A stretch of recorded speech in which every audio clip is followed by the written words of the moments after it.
മലപ്പുറം മേലാറ്റൂരിൽ കുഴൽപ്പണവേട്ട വാഹനത്തിൽ കടത്തുകയായിരുന്ന 75 ലക്ഷത്തോളം രൂപ പോലീസ് പിടികൂടി. മഞ്ചേരി സ്വദേശികൾ സഞ്ചരിച്ച കാറിൽ നിന്നാണ് ഈ പണം പിടികൂടിയത്. സമീർ ബിൻ കരീം ചേരുന്നുണ്ട് മലപ്പുറത്ത് നിന്ന് വിശദാംശങ്ങളുമായി. സമീർ, ഇത് ആർക്കു വേണ്ടി, എന്തിനു വേണ്ടി എത്തിച്ച പണമാണ്? പോലീസ് എന്തൊക്കെയാണ് നൽകുന്ന വിവരങ്ങൾ? സമീർ.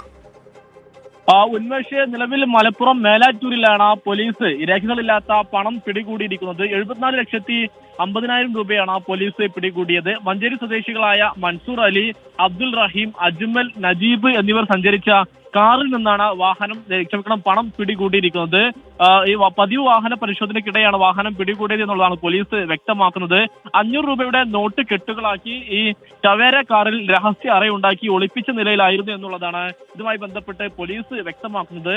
പോലീസ് പറയുന്നത് പിടിച്ചെടുത്ത പണം കോടതിയിൽ ഹാജരാക്കും എന്നുള്ളതാണ്. ആദായ നികുതി വകുപ്പിനും ഇഡിക്കും പോലീസ് റിപ്പോർട്ടും സമർപ്പിക്കും. അതിനുശേഷമായിരിക്കും മറ്റു നടപടികളിലേക്ക് കടക്കുക എന്നുള്ളതാണ് പോലീസ് വ്യക്തമാക്കുന്നത്. എവിടെ നിന്നാണ്, എങ്ങോട്ടാണ് ഈ പണം കൊണ്ടുപോകുന്നത് അടക്കമുള്ള കാര്യങ്ങൾ വരും മണിക്കൂറുകൾ വ്യക്തമാകുമെന്നാണ് പോലീസ് വ്യക്തമാക്കുന്നത്. സമീർ ബിൻ കരീമാണ് മലപ്പുറത്ത് നിന്ന് വാർത്തയുടെ വിശദാംശങ്ങൾ നൽകിയത്.